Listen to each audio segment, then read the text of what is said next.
On voulait vraiment montrer aux gens comment ça se passe un tournage Highside. Donc qu'est-ce qui se passe vraiment, comment on fabrique le programme. Le but c'était de montrer aux gens, ok voilà, c'est comme ça qu'on fabrique Highside.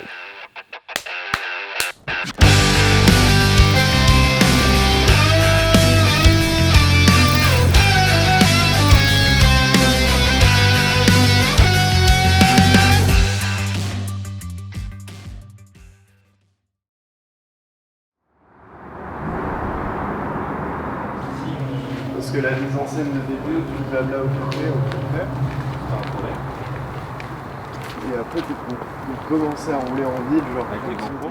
Tournage de lundi à lundi, je dirais que ça s'annonce chargé. Alors cette semaine était chargée, on avait 4 tournages. Les trails, un Star Slider, la Diavel et encore un Star Slider. Et ça commençait très mal puisqu'on avait il manquait les supports sur la KTM. Donc c'était très compliqué et on a dû trouver une solution. Ouais, mais de toute façon ça va taper sur le pot, ça va... Il faut une pièce entre là et là, ça bloque.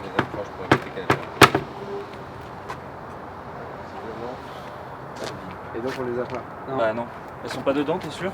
À chaque fois qu'on essaie de mettre des valises dans un sujet, ça nous met en difficulté quand même par des putains de valises. Tu sais quoi, on le joue comme ça. Ce qui est con, c'est que la séquence avec les bouchons en vide, ça marchera moins. Ça marche tellement mieux avec les... Enfin, ça marche mieux, t'es bloqué en fait. Ah bah, Mais là, du coup, au moins, on compare les vraies capacités des motos, les valises, ça compte pas. Quoi.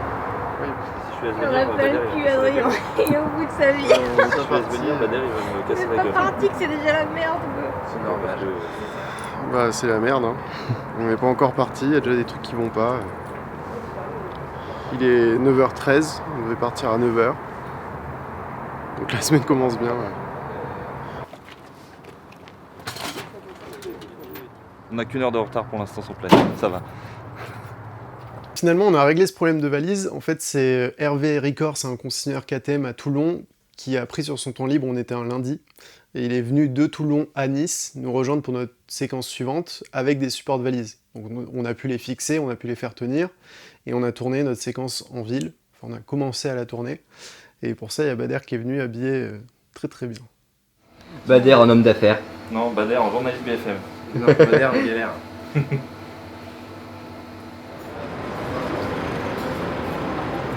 Au déguisement. Au BMW, on voit, KTM.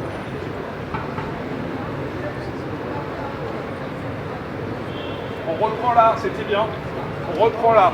Bader, tu reprends. Donc BM vous voit et KTM tutoie. Ça tourne toujours. C'est moins pire que d'hab, hein, sérieux. Hein. Sous vos applaudissements. Après, c'est vrai qu'ils ont des couteaux en face d'eux, c'est peut-être dangereux de... Ouais, on a rentré la séquence d'intro, c'est bien souvent ce qui est le plus long en fait, parce qu'il y a pas mal de mise en scène et tout, puis c'est des lieux qu'on connaît pas forcément. Donc ouais, première séquence c'est bon. La deuxième, on a fait un petit truc, mais en fait, tourner en ville c'est tout le temps une galère, il y a tout le temps genre du bruit, il y a tout le temps des gens qui passent dans le champ, il y a toujours... On sera mieux dans la terre là demain, ce sera plus cool.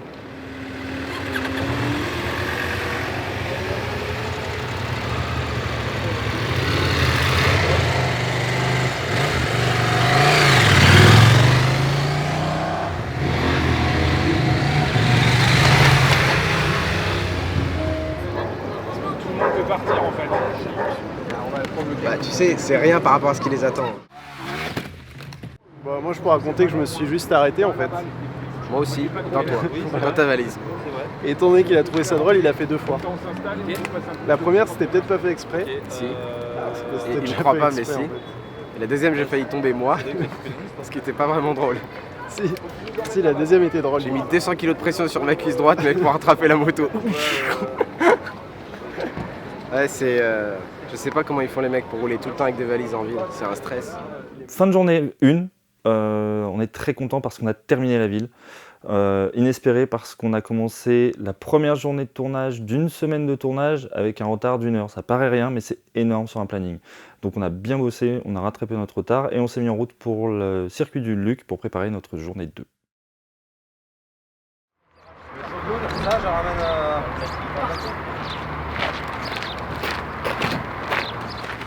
Ça va être une grande journée. Écoute, je dois prendre un Doden à 180 avec des mocassins et une moto qui pèse 8 fois mon poids. Donc je dois dire que c'est une bonne journée qui s'annonce. On avait prévu de partir à 8h30, il est... Merde, on voit pas. 8h23. Nous sommes vraiment dans les temps. Et ça, tu vois, ça me fait vraiment plaisir.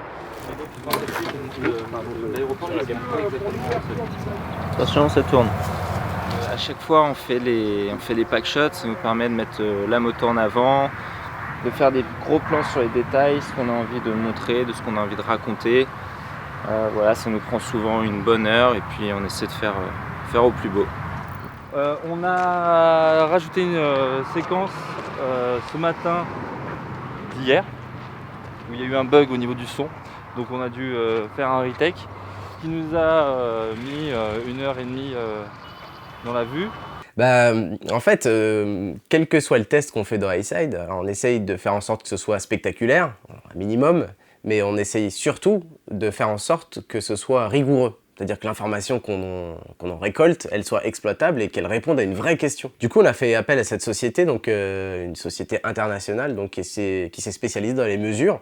Et donc, ils nous ont ramené un petit système hyper sophistiqué qui coûte une bombe, qu'on n'aurait jamais les moyens de se payer, mais ils sont venus pendant le tournage, ils nous ont aidé à installer le matériel sur les motos et ils ont validé surtout que la mesure était juste. Je m'appelle Jérôme Xab, je suis le directeur de la société Tilt Import et on est spécialisé dans tout ce qui est contrôle environnement transport. Donc on enregistre tout ce qui pourrait altérer un produit pendant son transport, dont les chocs, les vibrations. Là on a mis un enregistreur de choc électronique, on enregistre le nombre de jets que la moto va prendre quand elle passe le Dodan, qui vient d'arriver. Donc là on va dépouiller, on va regarder.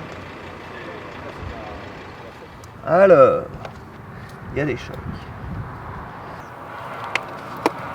Donc là on n'est pas trop mal. Il faudra aussi ramener l'Alpha 7. En fait, forcément, donc avant de vraiment tourner la séquence, il faut d'abord qu'on vérifie que ça fonctionne. Et c'est toujours d'ailleurs un petit problème parce que des fois on a des scènes qui se tournent en ce qu'on appelle un one shot, c'est qu'on n'a qu'une seule chance pour que ça marche, et là c'est risqué. Mais là, pour le coup, on avait le temps de faire des tests avant, donc on a envoyé Adrien avec l'outil de mesure, on a contrôlé avec l'ordinateur que ça fonctionne, et là, ensuite, on a tourné la vraie séquence.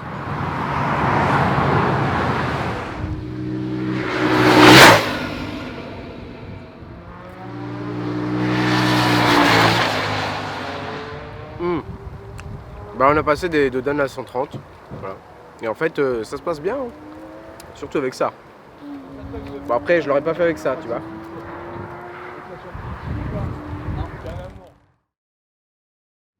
Moi je la sens mal. Pourquoi? Parce qu'il va pleuvoir.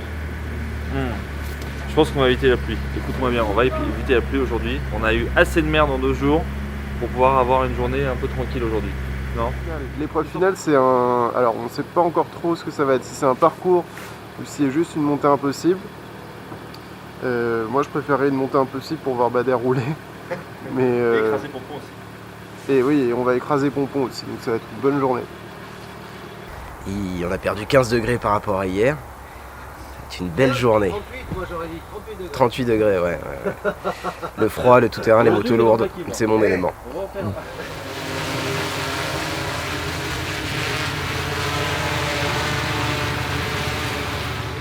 On se retrouve en fait aux abords du circuit du Castellet, dans cette espèce de champ de bosse, où on décide de faire quelques images avec les suspensions des motos qui travaillent. C'est le premier roulage un peu dans la terre, donc on est tout content, enfin plus moi que Bader. Et on arrive sur une espèce de bosse, et je roule devant lui, je mets un petit coup de gaz, et en fait la moto décolle un peu trop haut, et en retombant, bam, on casse une valise. Donc à nouveau un problème avec les valises. Vous avez réussi à la remettre là? Ouais, mais non, elle tient en équilibre. Et vous allez la perdre et au moins on va le jouer. Mais à mon avis, il vaut mieux qu'on la perde complètement plutôt que... Enfin, ou que tu la remettes pour après, parce qu'après il n'y a plus de saut, d'accord? Sauf que, est-ce qu'il y avait une liaison qu'on a tournée entre ça et ça où il y a la valise? En fait, il faut que le saut, ça vient à la fin de notre séquence. Ouais. Et quand on arrive à la séquence suivante, j'ai la valise sur les genoux. Oui. Quand on arrive sur la dernière séquence. C'est Parce que j'ai des trucs à garder dedans, donc... Ouais, il faut finir par ça en fait. Non, mais C'est juste pour les actions suivantes qu'on va faire dans les chemins, il faudra bien la gaffer. on va la gaffer. Après ça, on te fait gaffe en sac à dos. Alors là, dans ce cas de figure, on est un peu coincé. Parce que d'un côté, on se dit que c'est sympa, c'est rigolo, il s'est passé quelque chose. Le problème, c'est qu'on ne l'a pas prévu au scénario. Donc il faut en fait faire en sorte de reconstruire un petit peu ce qui s'est passé pour être sûr que ce soit compréhensible à l'image. Donc on refait un passage où je perds la valise, on se met en place pour filmer la récupération de la valise. Donc voilà, c'est un peu de prise de tête sur le moment parce qu'on a très vite fait d'avoir un faux raccord et d'avoir au final une histoire qui se tient pas, quoi. C'est un très beau saut, notre ami Drian. J'ai pas la réception, c'est tout. Bah oui, mais nous, la réception, on l'a. Tu vois, ça va pour remettre à terre de ce côté.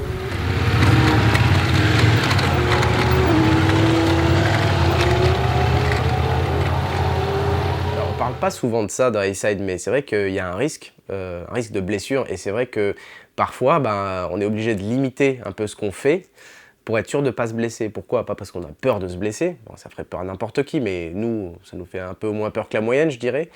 Le seul truc, c'est que derrière, on a des tournages. Moi, j'ai 4 jours de tournage qui se suivent après ça, et dont 2 Star Sliders à filmer, et je peux pas me permettre de me laisser, et c'est aussi bête que ça. Je me voyais pas faire les chronos sur les motos en mocassin, sans dorsale et en costard, et Adrien ayant un meilleur niveau en enduro que moi, c'était à lui de le faire. Donc là, pour le coup, je voulais pas me blesser, je préférais que ce soit Adrien qui se blesse.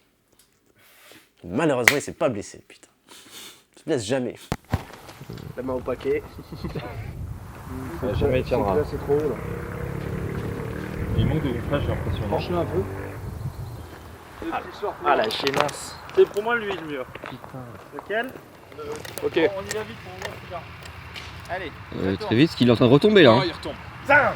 Est-ce qu'on n'a pas un gonfleur? Allez bien. Il bouge plus. Non, après, faut... Moteur. Allez, ça tourne.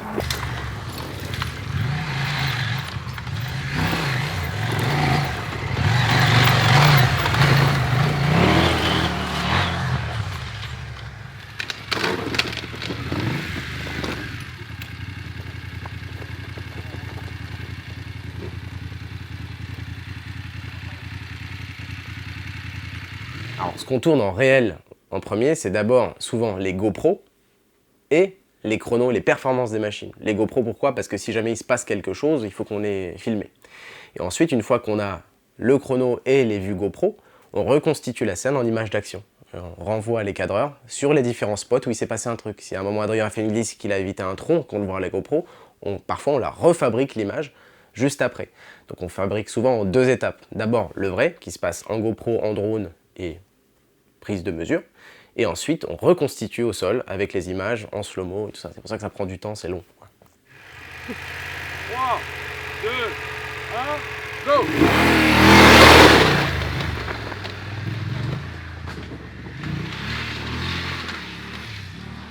Vous êtes même trop près, Yann. Ah bah oui, hein, il était avant lui au saut.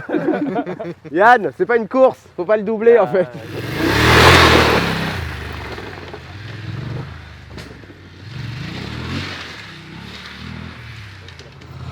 Parfait. Ah ouais, c'est cool. Avec le queue qu'il a, c'est bien. Et on a coupé et c'est une fin de tournage et ça c'est vraiment cool. On va pouvoir retourner à l'hôtel, boire des coups. Non, en fait on va aller chercher du monde, déposer du monde, ça va être encore un enfer pour certains. Allez. Allez. C'était plutôt mieux là. Aujourd'hui ça s'est passé comme ça aurait dû se passer. Bon, t'as arraché une valise. Moi j'ai laissé mon téléphone dans une valise donc c'était pas très intelligent. Mais C'était une bonne idée. ouais. Nous ça marche quand même. Il est cassé genre partout. Il est Il bien a cassé. tapé plusieurs fois là. Ah bah, faut voir si ça marchait le scotch du coup.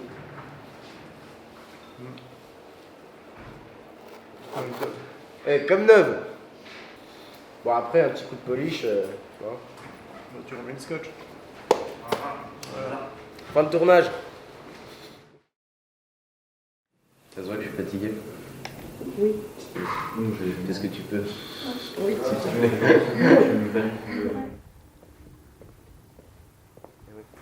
Bon, aujourd'hui c'est la rubrique Une Star, un Slider. Et on rejoint la zone interview, donc le fameux vieux canapé de Chesterfield bien pourri qu'on met en plein milieu de la piste pour faire découvrir la personnalité à nos spectateurs.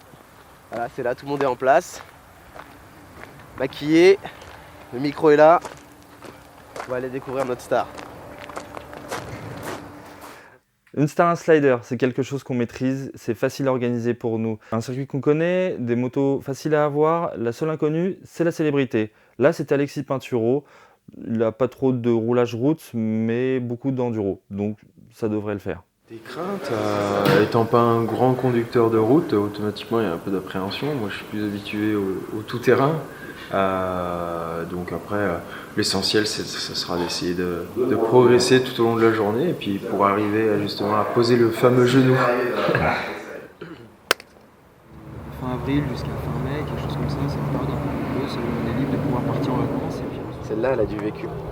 C'était une casse, c'était une épave à la base. Et sur la saison 1, on l'a retapé dans la rubrique Tuto Méca. Et vous l'avez bien réparé. Oui. Ouais, je te rassure, elle est fiable, il n'y a pas de problème. Normalement. Normalement. Ouais. Ça fait bizarre, très très bizarre.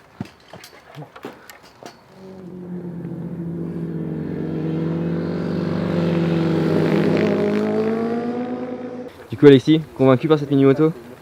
Convaincu, s'ils la veulent plus, moi je la prends. Moi je la prends, je la reviens régulièrement maintenant, c'est bon, je suis baptisé et ça m'a plus que botté là. Alexis Pinturo, c'était à ce moment-là la 18e star à venir de Highside pour poser le genou et on a eu tellement de profils différents qu'aujourd'hui on est capable même d'anticiper. Ce gars-là, c'est un skieur, c'est un athlète. Le seul skieur et athlète qui était venu dans le programme avant ça, c'était Luc Alphand. Et on a vu que ces gars-là, ils sont genre redoutables en termes d'apprentissage et de trajectoire. Et ça n'a pas loupé, hein. Ce gars-là posait ses roues, mais vraiment genre à 10 cm près au même endroit, tour après tour. Il était incroyable. Bon, lui, en 15 minutes, s'était plié sur la mini-moto. Et vraiment parce que je lui ai dit de prendre son temps. Donc vraiment d'appliquer les bonnes positions. Et puis avec la grosse moto, il a réussi peut-être au bout de 3 tours. Ouais, 3 tours. Bon, il est super bien coaché, faut dire, hein. Et il a un des meilleurs profs de l'univers aussi. Ça pèse dans la balance. Un petit peu, non? Ok. Allez, on fait le slow-mo du coup. Allez, coupé. Je suis sûr que j'ai l'air très élégant. Ah, élégant. Je pense que les couleurs, genre doré. Ça ne change rien. On dirait un Playmobil. Putain, merci mec. Et là, tu l'as explosé comme ça en touchant les portes. À force de toucher les portes, de la même manière que vous, à force d'user les sliders, bah nous, à force, on use une casque et ça explose la peinture. Bonne tête de champion. Ouais, tu ressembles un peu aux Algériens justement qui viennent au jeu.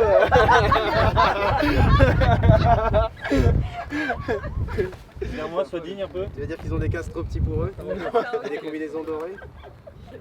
Putain, mais ça me va super bien. Oui, cette année, la nouveauté, c'était qu'effectivement, on proposait à certaines célébrités de découvrir la piste derrière moi. Donc, pourquoi? Parce que parfois, on se rend compte de choses plus facilement derrière. C'est là qu'on voit à quel point une moto peut freiner, qu'on voit à quel point elle peut pencher ou accélérer. C'est hyper révélateur. Alors, parfois, ça se passe mal, ça leur fait peur. Genre, il y en a qui ont vomi, quoi. Et puis parfois au contraire ça les stimule et puis ils se sentent pousser des ailes, ils se disent ouais mais en fait une moto ça tient grave le pavé quoi. Donc là le but c'était effectivement de leur faire découvrir ce qu'une moto peut encaisser. Donc à mon petit niveau déjà ils sentent des choses très fortes derrière quoi. Et puis Alexis donc du coup était fier de son niveau et puis quand il est monté derrière il s'est rendu compte aussi qu'il pouvait aller mais genre vraiment 1000 fois plus loin et ça l'a scotché. C'était vraiment incroyable, oh là là. Bon, je me suis traîné la bite toute la journée, c'est bon. Alexis Pinturo, meilleur skieur français. Quelle énergie sur la moto, quelle précision. C'est là que tu vois que le gars, c'est un athlète et que sa spécialité, c'est la vitesse et les trajectoires. Il s'appliquait, tu lui demandais de passer de là, il passait de là à tous les tours. Il n'a pas peur de la vitesse, il n'a pas peur de pencher. Franchement, si ça pouvait se passer comme ça à chaque fois, ce serait top.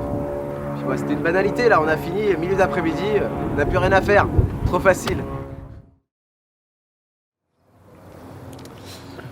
Alors aujourd'hui on devait être off, mais parce qu'en fait il pleuvait, finalement il pleut pas. Donc on en profite pour tourner la séquence d'introduction de l'essai de la Diavel. Il y a Dietmar, l'assistant de prod, qui nous a dégoté cet endroit. On est à l'hôtel Resort Spa du Castellet, donc un hôtel 5 étoiles. Donc ça c'est plutôt cool. Donc ce soir on dort au Kyriat je crois, donc on en profite pas trop. Mais voilà, il y a Bader qui va jouer au golf et on va mettre une Diavel là au milieu de l'esplanade. Donc ça devrait être plutôt cool. Une nuit, c'est le budget total d'hôtel pour la saison chez nous. Donc il y a un Formule 1 très sympa à côté par contre. Les toilettes sur le palier, mais c'est cool. Ça sert les liens dans l'équipe. T'as déjà joué au golf, Bader? Oui. Et mon taux de réussite est proche de 5%. À réussir à toucher la balle, je veux dire. Je tape tout le temps à côté. Faut juste des cartes mémoire et de la batterie. C'est tout. Bref, ouais, c'était complètement... On ne devait pas du tout faire ça et je me retrouve en cuir sur un terrain de golf, il pleuvait à moitié, on savait pas ce qu'on allait faire. C'est Highside, c'est ça, hein, c'est la surprise quoi. Vous tenez comme une batte de baseball en fait. D'accord, j'ai pas fait de baseball non plus. Donc des 10 doigts sur le club. Les 10 doigts, oui. Ouais. Je tape le coup. Ça fera déjà... Sur les cuits, tout. Un peu plus... Comme ça? Ah, comme par là. Regarde un peu les pieds, un peu moins. L'idée c'est d'être un peu incliné comme ça, d'accord? D'accord. De démarrer le mouvement par l'épaule droite. Voilà, c'est ceci. D'accord. Et après, surtout pour face à l'objectif. Ah, d'accord. C'est raté. C'est ce que vous voulez. C'est exactement ça. Pourtant, c'est pas là que je vais tirer. Hein. Ah, c'est pas un sport pour moi. Mais bon, j'ai compris l'idée. Encore une fois.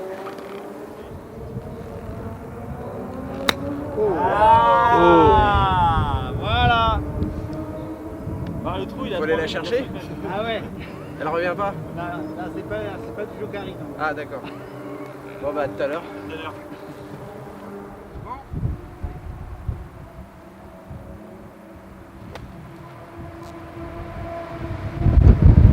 Mais non, mais c'est comme ça que tu fais.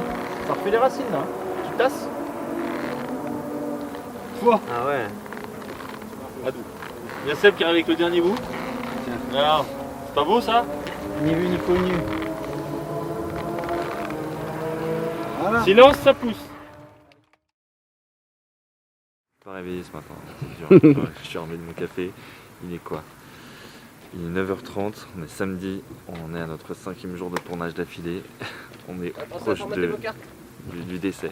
Et on est samedi, on a des gilets jaunes. Donc Voilà. là, il y a une séquence de roulage tranquille là, sur les routes qui vont vers Cuges-les-Pins, où on parle un peu de la moto, comment elle est, la position, l'agrément de conduite, tout ça. Donc on fait ça d'abord Blackie, GoPro. Ensuite, on fait du drone, donc sur les mêmes routes, et ensuite on se met en config sol, donc les mêmes prises de vue au sol. Ok. C'est toujours en 3 étapes, quoi. Ok. Là, petit coup de chaud, vraiment vrai coup de chaud parce qu'on voit une voiture de gendarmerie passer dans un sens et revenir se garer près de nous. Le mec de 2 mètres sort de sa voiture dans une petite Kangoo, il sort et s'approche de nous et finalement ça se passe bien. Il connaît l'émission, il aime bien ce qu'on fait, donc plutôt sympa, vraiment bonnard, juste nous prévient de faire attention. Donc vraiment ça s'est bien passé finalement et heureusement parce que s'il n'est pas content lui... Demain, par contre, ne tournez pas demain parce qu'il y a course cycliste. Demain, on est sur le circuit. Ah bah voilà. Donc on fait une première partie route et demain, on est sur le driving center. D'accord. La journée avec 4G moto. Donc là, aujourd'hui, c'est roulage tranquille. Ouais, bon bah ça va. Oh putain, on va se faire une photo. Ben ouais, avec plaisir. Ah ouais, obligé. Carrément. Dis oui, Bader, dis oui. Parfait. J'ai jamais vu un mec comme ça. Je m'excuse de vivre. Hein. Ouais. Non, mais ça va. Tu regardes. Ça se voit bien. Oh putain. J'ai l'impression d'être un enfant. 8 ans. T'as pas vu la différence? C'est un truc de fou. Vous avez souvent des rencontres comme ça avec la police? Là, hein? Ah bah, visiblement c'est fréquent. Ça dépend. C'est pas les mêmes. Là oui. Écoute, non. Non, en règle générale, on a été accompagné à Mâcon, où ils nous ont bien aidés. Sinon, non, ça arrive jamais. Jamais. On a toujours les autorisations de tournage, donc ça se passe très bien, en respectant la loi en plus.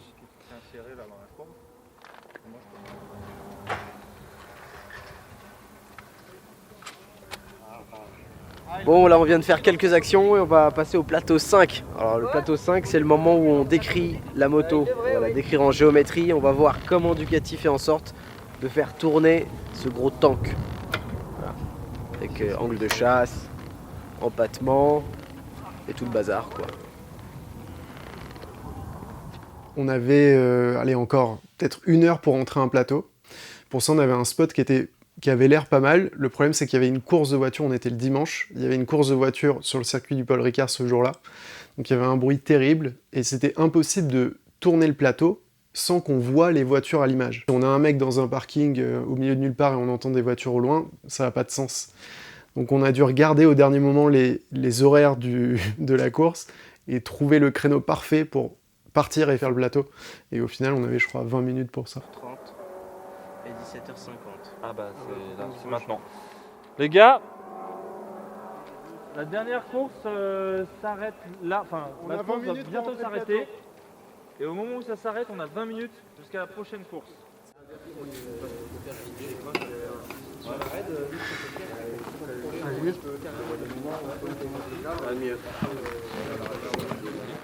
Séquence 5. Première. Allez, c'est parti. Si vous voulez rendre une moto agile, il y a plusieurs choses à faire. Et la première, c'est réduire son poids. En l'occurrence, la Ducati Diavel pèse 244 kg. C'est à peine plus qu'une moto normale.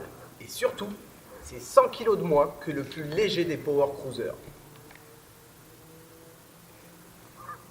C'est pour là. C'est pas ça? Ouais, pour moi, ça fait un petit peu chelou quand tu regardes. Et là, c'est un exercice qui est un peu difficile, surtout pour nous qui ne sommes pas du tout des acteurs, c'est qu'on doit donner énormément d'informations très précises dans un laps de temps très court. Donc, des fois, il y a des morceaux qui sont un petit peu écrits, donc on doit les apprendre et on doit délivrer le texte d'une façon qui n'est pas trop récitée, mais quand même présenter un petit peu ce qui se passe. Donc il y a plusieurs prises, on bafouille, on se trompe, on recommence. C'était assez tendu et Bader, pour le coup, il n'avait pas un texte super simple. Et quand c'est plat, ça tourne pas. Allez, on enchaîne tout de suite. Ce gros pneu large, il fait... J'ai refait... Pardon. Non, j'ai entendu la base. Sauf que quand c'est plat, bah ça tourne pas. Jusqu'au bout, je dis putain. Donc les gars, c'est quoi le programme aujourd'hui? Aujourd'hui, on va défier un ancien pilote de Grand Prix et on va lui expliquer comment on va réussir à rouler plus vite que lui en virage avec une Ducati Diavel, alors que lui est une sportive. S'il perd, il monte derrière moi sur la Diavel pour un baptême. Et si je perds, c'est moi qui monte derrière lui. En fait, quand je le dis comme ça, j'ai l'impression que c'est vraiment une mauvaise idée. Ça veut dire qu'il y en aurait un qui serait comme ça, l'autre serait là. Donc dans un fond, tu as la piste, dans l'autre fond, tu as le petit paddock là avec les bâches et les motos. Il y aura peut-être des gens dans le fond, ça va bouger un peu. Et puis on fait le large là, avec l'ouverture sur la piste. Après c'est juste le son, c'est pour voir. C'est quoi la difficulté du jour? C'est de filmer dans un environnement non contrôlé. C'est-à-dire qu'il va y avoir du monde de partout, du bruit de partout. Et on va devoir rouler entre les gens qui viennent rouler, donc c'est un peu plus compliqué à gérer. Le panneau là-bas, il est à hauteur d'homme, vraiment. Parce que. Parfait. Un peu bas. C'est mieux.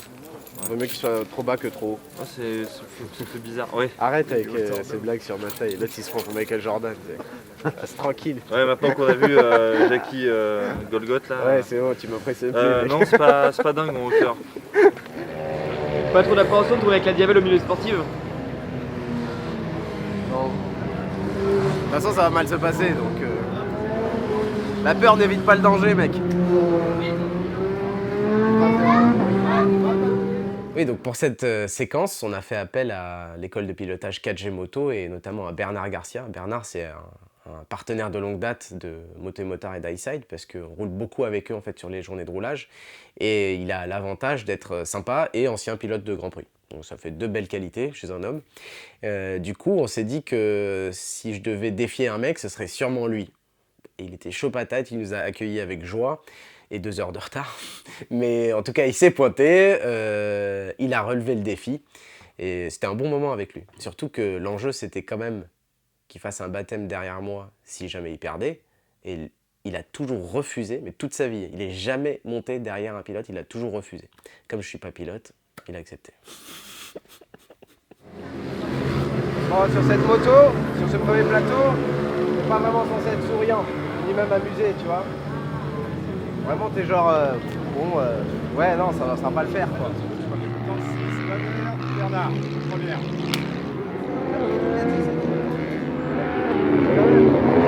Le but c'est de prendre la vitesse de la Diavel qu'on a en essai aujourd'hui.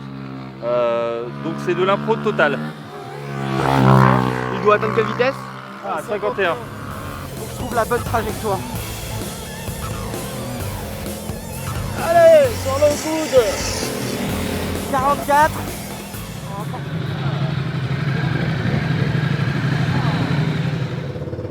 Bon, on s'est trompé de sujet en fait, ça n'a rien à foutre là. Hein. Expérience assez inoubliable, je pense. Pour moi aussi. Pour la petite histoire, je ne suis jamais monté derrière personne, même derrière mon frère Marc. Et bon, là, j'étais obligé. Je suis désolé. C'était vraiment pas grave. Excuse-moi. Toi, t'as jamais eu aussi peur? Cochon. Oui, et la béquille à frotte, elle va à 20 km/h. Ça y est, les excuses. Ah bah attends, tu l'as vu. Sache que moi aussi, ça m'a il a surpris. toujours une bonne excuse. Je dois être un excellent pilote. Ouais. Parce que j'ai plein d'excuses moi tout le temps. En tout cas, c'est sympa. Bon, écoute. On a rigolé. Ouais. Mais bon, il fallait que ça s'arrête. Oui. Ouais. Oui. Vite. Allez, merci les gars. Cool. Non, enfin, dernier jour, Star Slider avec Anthony Delon. Et ça va être cool. Ça va être fun. On va se marrer. Ah, ah, ah. Non, et surtout, c'est le 8e et dernier jour de tournage là, d'affilée, quoi. Bon, voilà, on a tout dit là.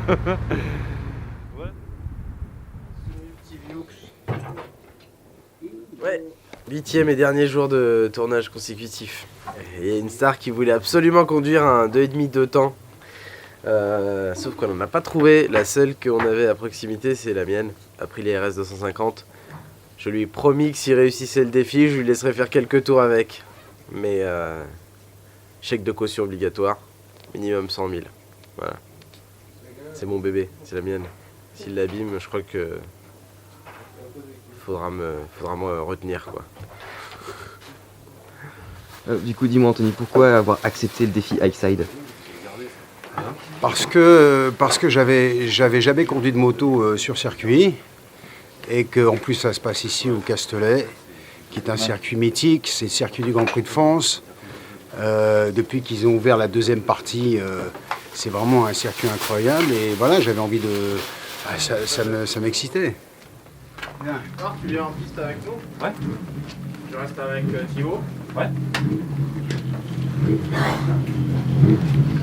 Anthony Delon, ça fait partie de ces stars qui viennent dans l'émission qui sont très difficiles à lire en fait. C'est quelqu'un de très introverti et on ne sait vraiment jamais ce qu'il pense.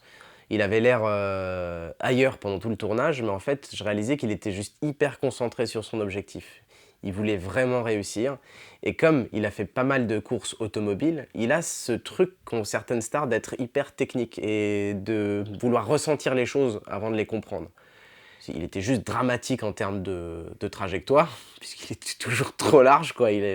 C'est vrai que j'avais l'impression qu'il était vraiment dans une bagnole dans sa tête. Il allait sur les bandes, il roulait sur les vibreurs, ce qui est potentiellement dangereux sur une moto, mais non, j'ai aimé ça, ce côté introverti et qui essaie de comprendre la technicité de pilotage d'une moto. Hyper intéressant comme mec, je l'attendais pas du tout sur ce créneau, quoi. Je voyais un mec un peu plus bourrin, un peu plus princesse, et pas du tout. Verdict de l'expérience? Ah, c'est fabuleux.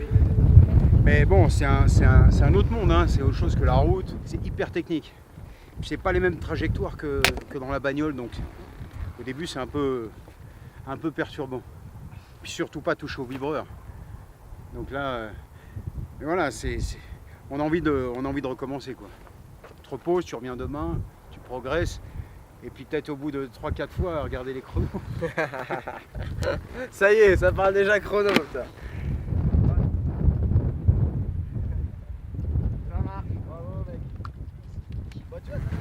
Fin de tournage, fin de semaine, et malheureusement pas fin de saison puisqu'on en a encore un à faire. En fait, avec toute l'excitation, je crois qu'il a oublié que je lui avais promis qu'il ferait un tour avec. Il est parti sans rien demander, du coup je suis bien content de la remballer sans qu'elle ait roulé. Ça me rassure. Ok, bah écoutez, on peut commencer à approcher le transit, le charger. Et on rentre chez nous. On va rentrer chez nous. Oh. Si quelqu'un a mon adresse à m'envoyer par GPS, je m'en souviens pas. Je sais plus où j'habite. Moi je suis arrivé tard, ça m'allait bien de rester un petit peu encore. Surtout quand tu commences à faire des tours de moto en fin de tournage, moi je reste.